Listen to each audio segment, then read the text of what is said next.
Welcome back to a new episode of Podcast on the Brink.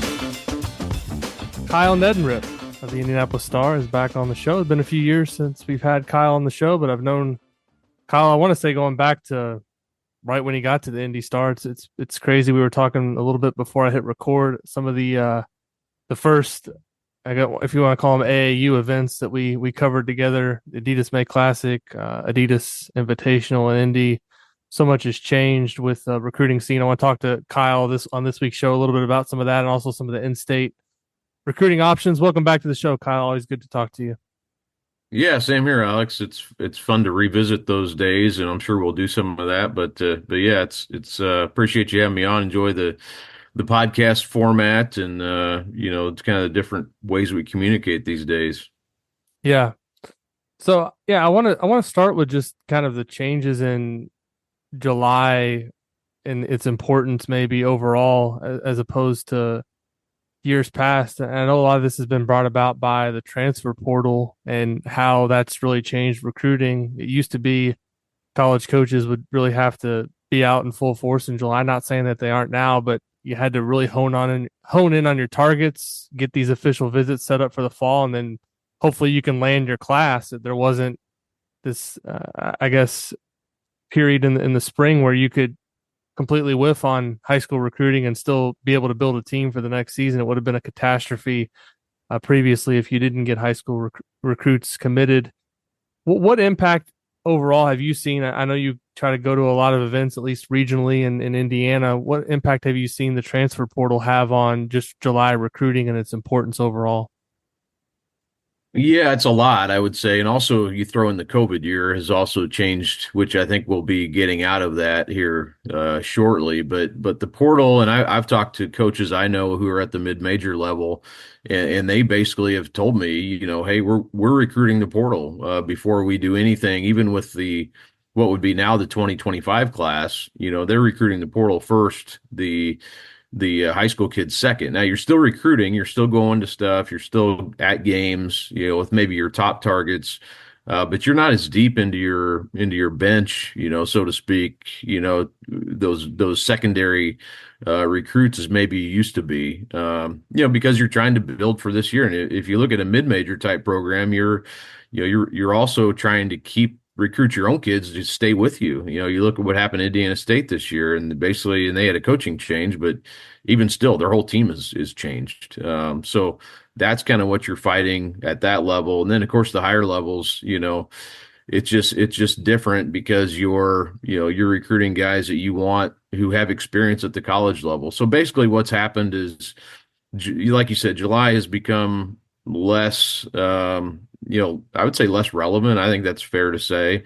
Less importance probably from a fan perspective, probably from a media perspective. Now those top guys though, your top 100, certainly your top 50, it's still pretty, they're going to get recruited. They're going to get offers still, maybe not as early as they used to, but still relatively early.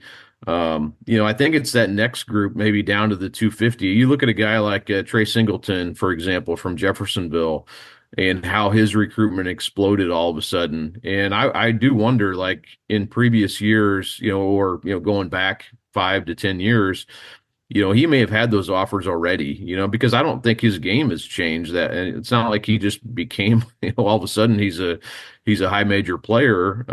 He's been that already. So. And his teammate Michael Cooper, I saw him in the semi-state, and I was like, why? What am I missing here?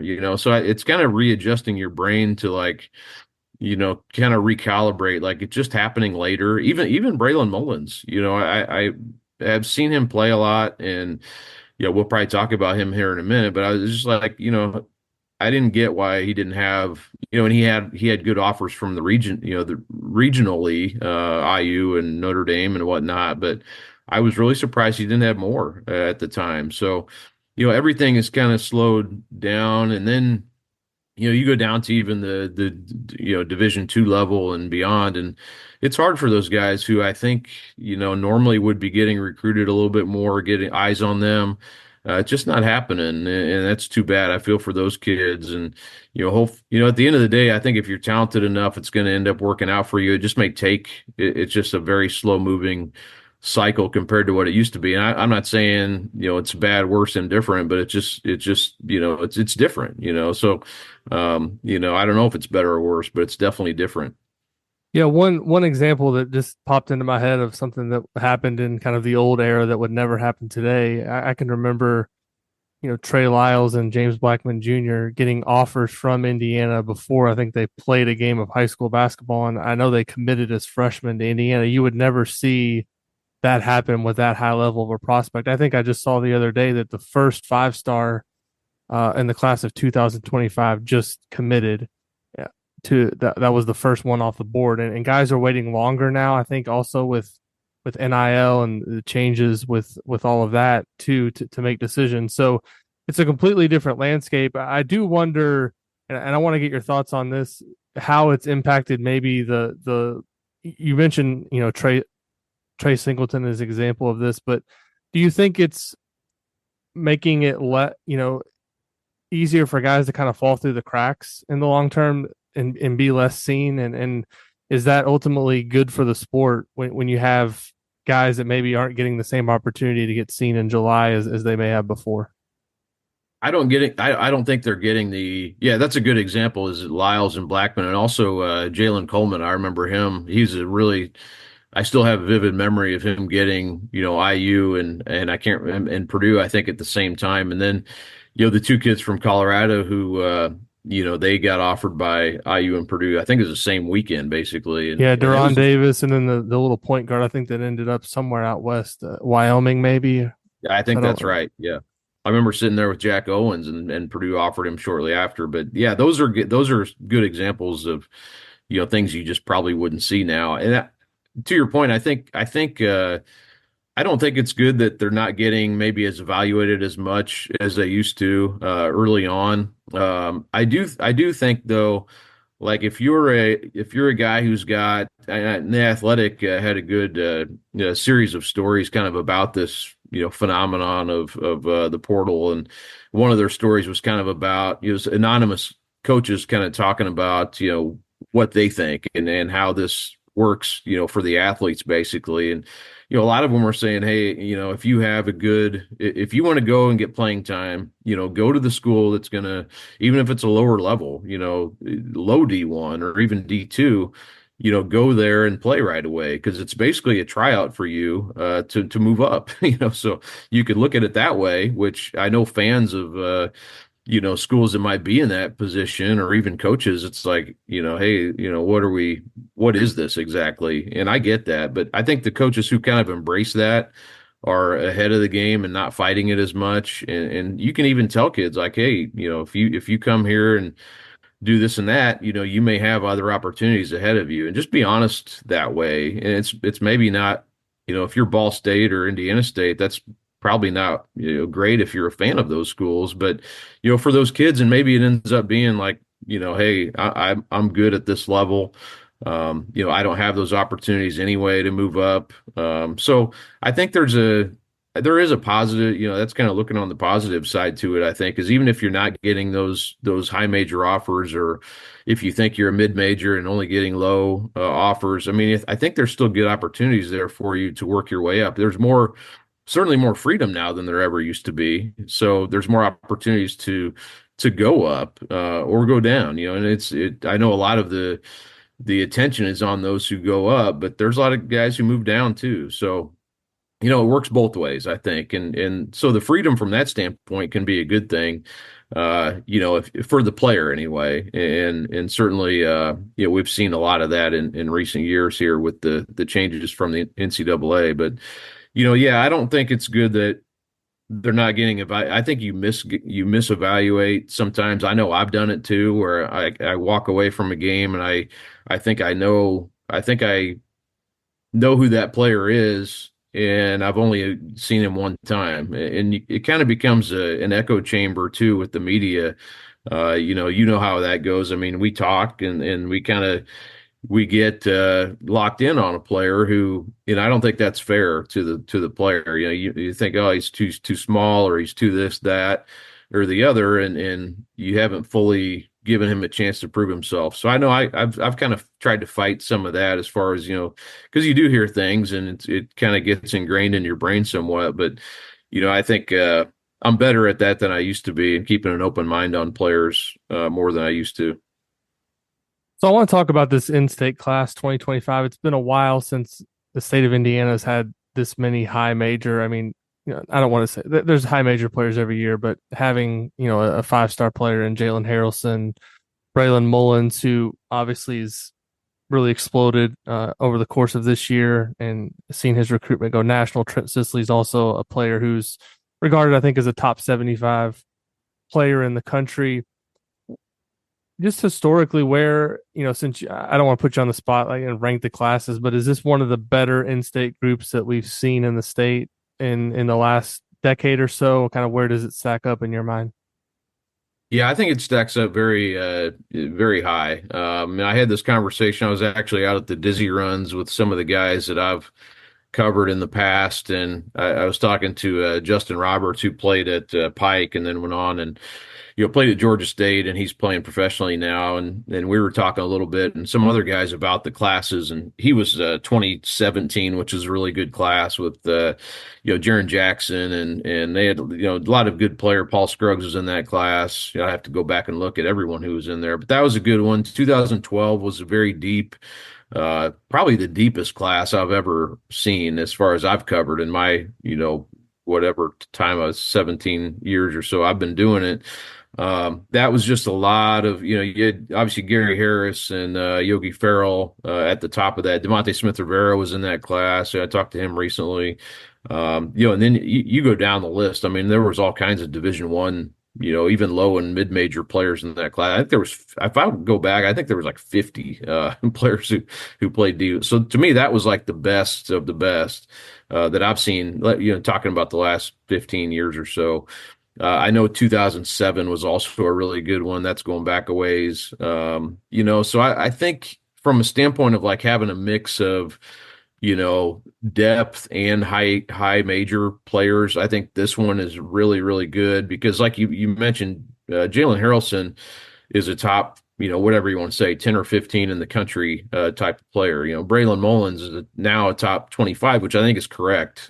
He was, to me, was underrated previously. And so I think now he's in the right spot. I think Brady Kaler, even though, he's kind of a little bit all over the place as far as the national rankings go, but I think he's a top 100, certainly, with his skill set, and, he's 6'9", he can shoot. So, Brady's got a ways to go still, but I think he's that type of guy. And then, we talked about Trey Singleton. I think he's a high major. I think Desmond Briscoe, potentially, he's a high major. Xavier Robinson's that type of player. Kellen Pickett's already committed. So you get down the list of players in that class, and it's just there's a lot. Maybe not the overall. I don't want to overstate it, but because the depth of 2012 was just excellent. But they're in that. 2014 was good. That you mentioned Lyles and Blackman and Trayvon Blewett was in that class. I mean, PJ Thompson was in that. That was a really good group. Jaquan Lyle. So there's been classes that have been really good. I would put this one, at least in the last few years, this one seems to be about as good as we've had. And because it carries, you have to have the guys at the top who really kind of carry you. And I think this one does. I don't think you had last year was probably one of the least as far as depth goes, I would say.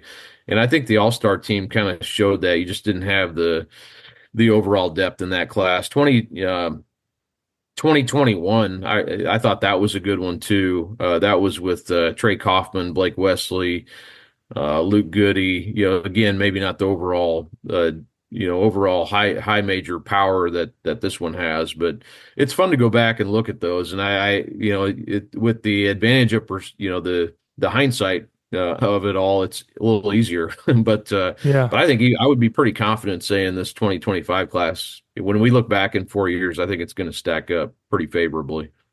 So I want to talk first about Braylon Mullins because he's kind of the hot name, at least for Indiana fans, in terms of the interest. And I know that they offered him relatively early in the process, but now the fact that they weren't able to secure a commitment earlier, now they're fighting off a list of kind of the who's who in college basketball. You look at who he's being recruited by: North Carolina, Alabama, Tennessee, Purdue, Kansas, UConn, Michigan, Kentucky, Duke. It's everybody who matters in the sport is after him. You mentioned him always kind of being at this level as a player in your eyes. What was it just a matter of he got hot this spring in front of the not saying he got hot, but he played really well at the right time in front of college coaches in April, and that kind of led to this? Or had you seen this kind of building for a while once he was able to kind of get on that stage?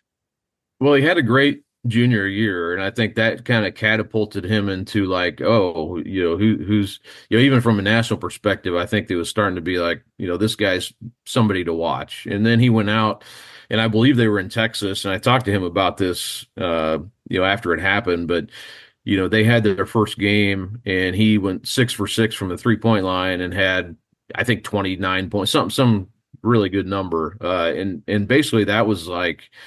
Hubert Davis, I know, was at that game. There was a lot of coaches who maybe were laying eyes on him for the first time who, and he's got other good players on his team. So they were, Moreno and Sicily and, maybe they're for, maybe they're for more for other reasons too.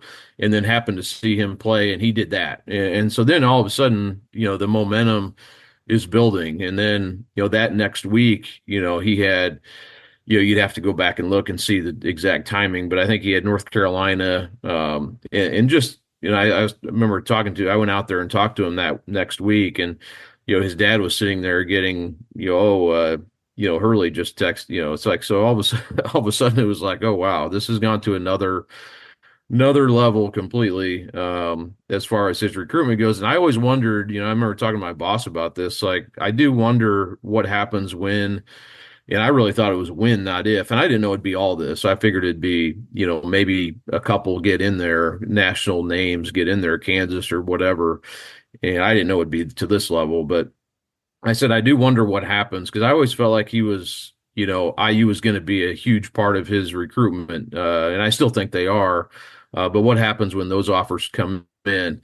And I think that's kind of where we're at right now. It's like, what happens now? And he's going to take these visits and, kind of find out more about these programs. And, and I think if you go to UConn and you're like, hey, I could see myself being here, then it becomes like, then it becomes a real battle, I think. And, then it's, who else is in that class? How soon do you have to commit? All those types of things that, probably not things we need to think about too much at this point, but really are really realistic, for him and his family to kind of look at. I do think the distance from home in his case is going to be something that's really going to be a consideration, and probably to a certain extent that's always the case, but I think it really is for him. And just finding that place where he feels like he can come in and contribute right away.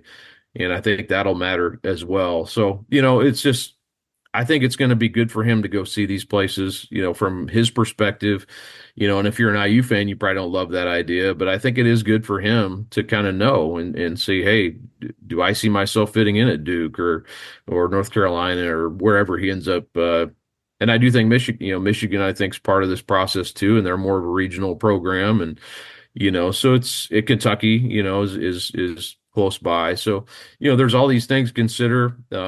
He's hearing from a lot of people. I think he's become more of an outgoing person just because of this process, but he's not a kid who loves that part of it. So I wonder about that too. At some point he may just say, hey man, I'm ready. I'm done with all this and kind of shut it down too. So, we'll see. I mean, I think the next, month or so. I mean, I don't know if we'll know a whole lot in the next bit. Things will start to happen, certainly by September, with his recruitment, and we'll kind of see what happens from there. But I don't think he's going to rush into anything. I don't want to say that, but I do wonder about all the attention, and not that he doesn't mind the attention, but it's a lot. It's a lot. I mean, there are all these schools coming at you. It's quite a bit for one kid. Yeah, I talked to him early June, maybe mid June. I don't exactly remember. The months are all running together here, and it was the first time I'd really had an in depth conversation with him, and I was actually surprised that a lot of kids, you talk to them and it's one or two sentence answers, and it's not necessarily they're not. It's not that a lot of them you feel like they don't want to talk. It's maybe they don't know what to say or how to say it when they're being asked kind of in depth questions about the recruitment. But he was excellent in terms of the answers he was given. It was almost like he, had been doing it a lot lately and seemed to enjoy the process. But I too wonder, like, with all of those names coming at you, all those fan bases, all the social media attention, and just the idea of his high school season, is still a ways off. But do you really want all that to linger once your season starts? Do you want to wrap things up? So to me, it would be surprising if it went past like the early signing period, because then it becomes a thing where you wait till the spring and then you got the portal too. It feels like you'd want to lock something in at least in the fall and then see how everything plays out. But I wonder, just you mentioned kind of the proximity to home maybe being a factor. What else do you think, just from talking to him and getting to know him a little bit, what other factors do you feel like will be important when he does ultimately make a decision? I think it's where, I distance from home, certainly. Like you said, I think it's somewhere he can come in and feel like he can contribute right away. I think that will matter. And a guy like him, he's top 25. I mean, there aren't a lot of top 25 guys who I think are just going to be happy with redshirting their freshman year or something like that. So, I think that's probably the expectation for a lot of these schools is, hey, we want you to come in, whether I don't know how many minutes that would be or whatnot, but probably depends on the school. But I think that will matter to him, and I think. It's I'm always leery, because you do see some stuff about, hey, we may go try to play together or stuff like that. I don't think that ends up happening. Most of the, I have to do a study on that, but you hear stuff like that, and maybe the intention is that, but it rarely ends up happening. So I think maybe people read too much into that a little bit, in my opinion. So I don't think that's going to necessarily, it's going to be, I think, where it ends up, family are going to feel comfortable with him being there. And I think there's a lot that goes into that. It's the relationships with the coaches. It's and that's maybe the biggest chunk of it all is just how comfortable you are with who's coaching you. And that's what I do wonder when we talk about these more of these national schools are those relationships built up enough? Has there been enough time for them to sort of make up ground on the schools that have been recruiting him for a longer period of time? So I think that's maybe the biggest question of all is how he connects with those more national programs, and those guys are good for a reason. So you're up against like Hurley, for instance. I guarantee when he goes in there and it's going to be impressive, and he's a great recruiter and obviously a great coach. So that's going to be interesting to me is how they sort of make up that ground on a school like IU, or if they do, and maybe they don't. So we'll see. I mean, I do wonder about that. To me, I think maybe that's the biggest question of all. But what matters, I think, is going to come down to, and it's a broad thing, is how comfortable you are, but then also the playing time. Not that they can promise you anything, but they can have an idea, I think, of how you fit in. If they've been recruiting you the right way, they kind of know what type of player you are, and then, how comfortable are you, going farther from home if that becomes what you want to do. So it's a combination, and not to it's a hard thing to answer for sure, and he would have to answer it completely if he's able to. But I think those things, and knowing him and his family, I think those things do matter. Those are things that do matter to him, and I think just the role, obviously, that he would play as a freshman is going to play a huge part of that as well. I think the NIL piece obviously has to play a part with any of these Yeah. recruitments too. And also being a kid from Indiana, I was just thinking the other day, imagine what Romeo Langford would have been worth in NIL if he would have been coming into college in this time period, what that would have been worth. And I think a kid from Indiana staying in Indiana, whether it be going to Indiana or Purdue, or I think the NIL opportunities at those schools are obviously going to be pretty significant. So I think that also plays a factor. And it's in any decision now.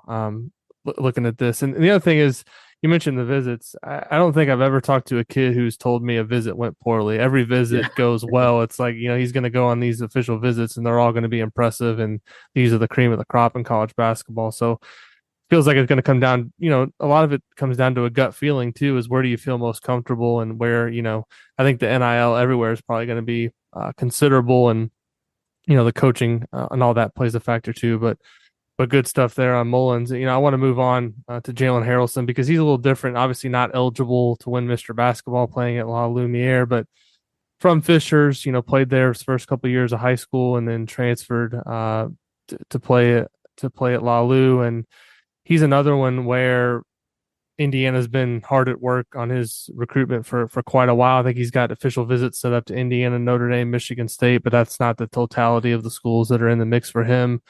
What just kind of from following him, talking to him over the years, how do you kind of look at how this process might play out for him and timetable and all that as he kind of moves into the fall here?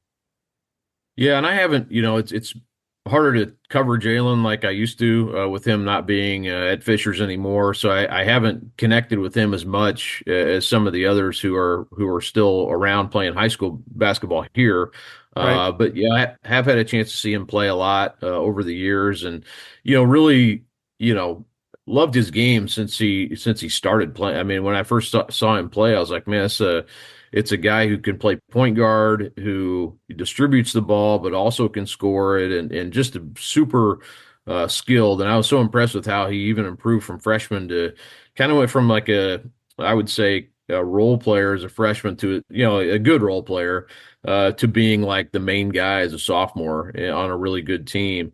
And I was really curious. Last year they ended up winning state without him, but how he would have fit into that team would have been really interesting to me too. And it's just he decided he wanted to go to La Lumiere, and that was certainly something we've seen a lot more of in recent years with kids going to prep school. But I would say for him, like, he's been so highly recruited almost from the get-go. Like, he's a little different than Mullins in that he's been a guy he's one of those few who's a national recruitment almost immediately. So his has been a little bit different from that standpoint. And I think he probably has a better handle on, just as far as like knowing who these schools are at this point and those developing those relationships. And, I do think to him though, too, I think it's going to be like, hey, can I come in there and be the guy or be one of the top guys right away? And I think that's going to be, and I think that could play in favor of a school like IU, or some of the more schools that are more around here, I would say, than maybe some of the national. Not that he couldn't go to wherever and be a really good player. I think he will, no matter where he goes. I will say I think he's going to be a really good player. But I think that stuff will matter to him. Like, can I come in and kind of be not that he's got to score 30 points a game. He's not saying that, but I just think, can I come in and be a guy, one of the guys who's going to be one of the big team leaders. And I like I said, I love what to me, he's more of a do everything type of player than he is like, I'm just going to drop 30 on you night in and night out. He does a lot of, he's a good passer, obviously a good rebounder for a guard at his size. And, just a very skilled, he's improved his shooting. Outside shooting was kind of the one question mark about him. And he's improved in that area. And just a super kid too. I mean, I've always been impressed, kind of with Braylon. He used to be. I'm glad you said that about interviewing Braylon, because he's definitely come around in that regard. I remember my first interview with him was kind of like, one word, just very, is like, man, I hope I didn't make him mad at some point. But with Jalen, it was like right away, he was like easy to interview, very easy to interview. He'll go up to you and say hi to you, just that type of guy. So I think he's very likable that way. Not that stuff always matters, but I think it does from a standpoint of just kind of showing who you are. And, in this day and age, you got to kind of sell yourself a little bit too. And he's definitely good at being a genuine person that way. So I think he's just but I do think he's the kind of guy who's going to want to come in and be, a major contributor right away. And I don't have his official visits right in front of me here, but I do know he's kind of had that set maybe a little bit earlier than some others did. So Yeah. I think that'll be good for him. He kind of knows a good idea on where he wants to be. at least to narrow it down some. And again, going back to Mullins, I don't think the intention was to cut it to 10 at this. I think he wanted to have it down to like 5 or 7, but then it became such a who's who of college basketball coming after him. He didn't have a choice but to cut it to 10. So I think Jalen's maybe a little bit farther ahead as far as that goes. Basically, what I'm saying, and I think he's got IU and Notre Dame and maybe Michigan State lined up, and maybe a couple others in there. You could correct me, but he's kind of got his idea on kind of where he wants to be at this point. Yeah, the other guy I wanted to talk about, which I guess you can't really consider him an in-state kid, but is from Southern Indiana, Heritage Hills. Trent Sisley transfers to Montverde, which I don't know if you had heard anything about that going on in the background before it happened, but that to me was a little bit of a surprising to see a kid from, a lot of times the kids from the smaller communities are, he's obviously the man at his high school, and obviously moving on to a program like Montverde, he's going to be much more of just another player there, different situation. But he's clearly a little bit further along, I think, than both in terms of narrowing down a list. He's got Indiana, Purdue, Michigan State, Notre Dame, and Iowa. I think I don't know exactly if Iowa's really even in the mix. I know that's the one I think that doesn't have an official visit scheduled. The other four may have official visits scheduled for him this fall. But I guess a two-part question: were you surprised at all when he made that move? And what have you seen of his development the last couple of years, and how he might fit in at the next level? Yeah, I had heard probably a week or so before some rumors about it, or maybe 2 weeks, somewhere in there. And then when I sent out uh, some inquiries about that to people around him, I was kind of, when it wasn't a no. And I was like, oh, okay, well, I think this might actually happen. Then you kind of stand here, well, it's definitely happening about probably a few days beforehand. So, it was surprising, to me when I originally heard it, just because, you kind of think about Trent as being that kind of that old school Southern Indiana guy. He's going to be there all 4 years. He's Mr. Basketball front runner. And I think that was probably fair. I think up until Mullins really kind of blew up last year, I think Trent was probably the pick, and certainly Jalen was in there too. If he would have stayed, that would have been a great three-headed battle probably for Mr. Basketball. But yeah, so I was, from that standpoint, I've been to, full disclosure, I've been to Trent's house, down there. They're very much ingrained in that area. His mom teaches down there. His dad has been a coach and a teacher and has his own business down there. So, from that standpoint, it's like, wow, I mean, that's a pretty big, bold move, to have happen, and I think when it came down to it, I was able to talk to Trent, I think the day after he put out his social media message about going to Montverde.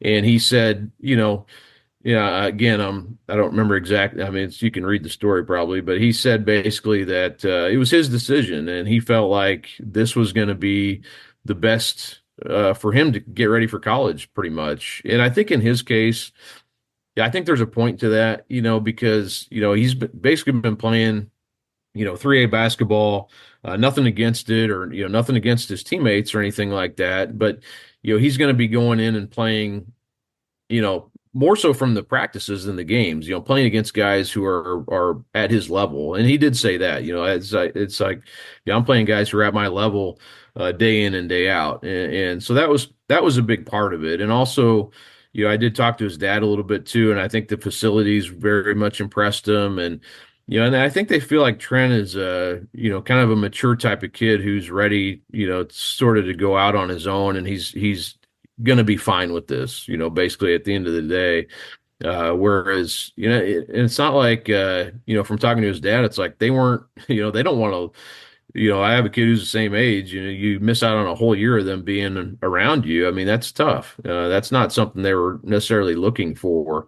So that all goes into it. And I can, not that I know what they're going through, but I get that part of it, and that had to be hard but I think at the end of it, they kind of figured like, hey, this is going to be a great chance to go in and really just work for 6, 7 months or however long it is, and then kind of see where you're at by the end of the spring, and hopefully get ready to play at one of these five schools that I'm considering. So I think that's the whole idea. I don't think there's anything more to it than that. I don't. Their NIL is not a part of this from a high school standpoint. So now you're obviously you're trying to play your way into a better NIL situation in college, which that's what everybody wants to do. So, I from a standpoint of like, man, we're missing out on Trent Sisley as a senior in high school. That's selfishly, I hate it. And I told his dad that I was like, man, I really enjoyed covering him, and I felt the same way with Jalen.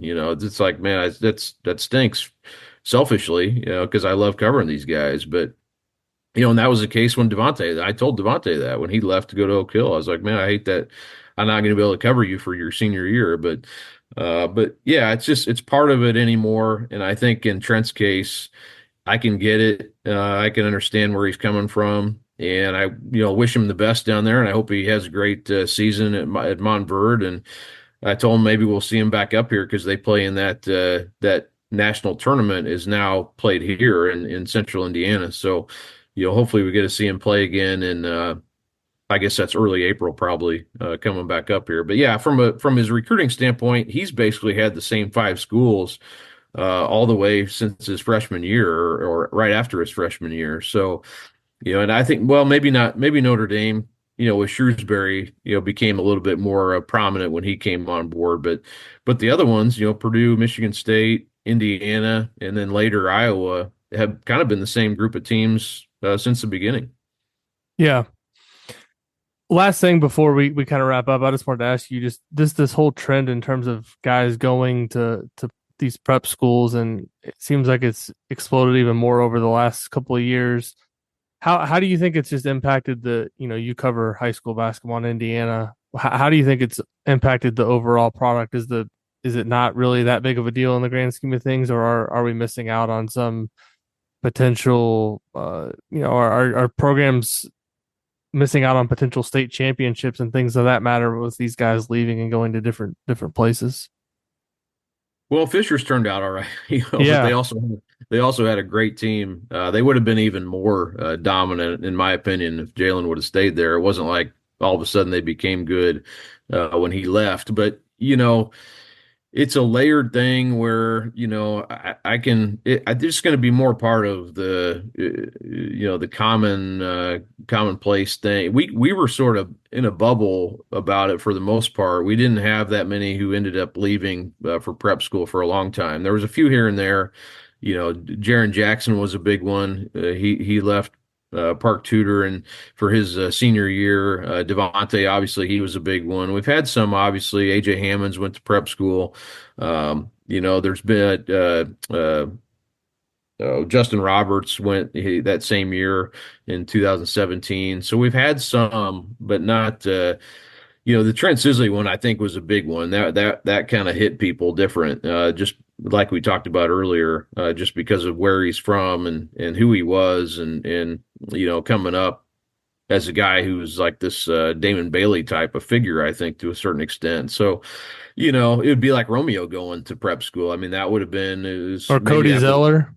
Cody's, yeah, something like that. So to me, that was that maybe is the point where, like, let's see what happens now.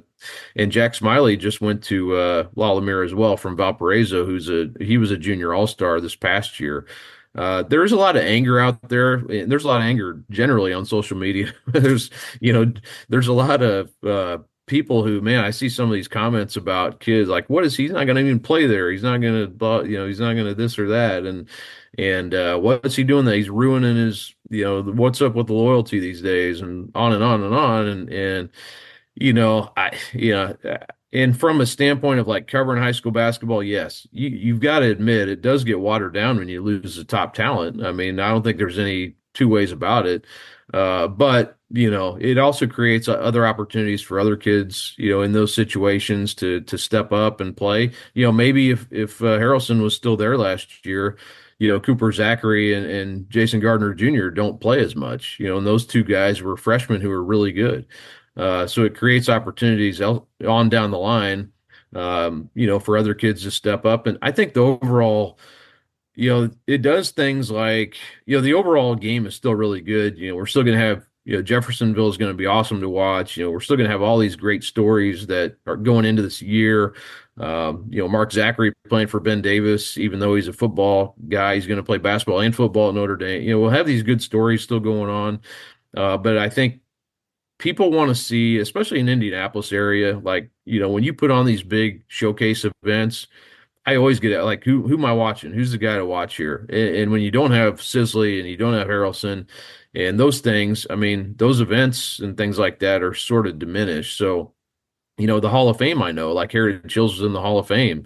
I don't know if this is finalized yet, but they're getting out of that and probably going to be Jeffersonville that goes in. So, it's just things like that happen. And, for the sake of people who just want to watch the best players, it certainly diminishes it. I don't think you can argue against that, but I still think the product is really good. And if you just like high school basketball, there's countless stories and going to be awesome games regardless. So it doesn't kill. People want to go to the way extreme and say, "Oh, this is killing high school." It doesn't kill high school basketball at all, but it does diminish. If you're looking for star power, yes, I mean it's not the same. Well, Kyle, thanks for helping us, talk a little bit about these recruitments, talk a little bit about the high school basketball scene in general in Indiana. As you know, I try to keep up with it as best I can. You keep up with it as closely as anybody. Where can everybody can check out all of your work? I know at Kyle Neddenriep on X, I think they call it now, no longer Twitter. That's another thing we have had to adjust to the last couple of years. Yeah, I'm always posting my stuff there, obviously at indystar.com. Going out into the social media world more, or trying not to actually in some in some Yeah. instances, but yeah, I'm always on Twitter's kind of the best place probably to find my stuff. And that's I was lucky because, or I don't know if I was lucky, but when Twitter started, I was kind of starting out. So we were all starting from scratch, and I was lucky enough to build up a pretty good following there. But I'm actually not on there as much as I'm on there to post my stuff, just not on there as much as I used to be probably, which I think is a good thing. Yeah, try not to read the replies. Like, Yeah. just post your stuff and then walk away, close the app. That's the best way to do Yeah. it. I've never blocked anybody, but I've had to mute probably, I don't know how many, couple dozen people that Yeah, won't stop commenting. yeah. I know exactly how that all works. So, thanks again to Kyle for taking the time this week. Thanks everybody as always for listening to Podcast on the Brink. If you enjoy the show, please leave us a rating or a review on Apple Podcasts. Leave us a rating over on Spotify, and we'll be back soon with another episode of Podcast on the Brink.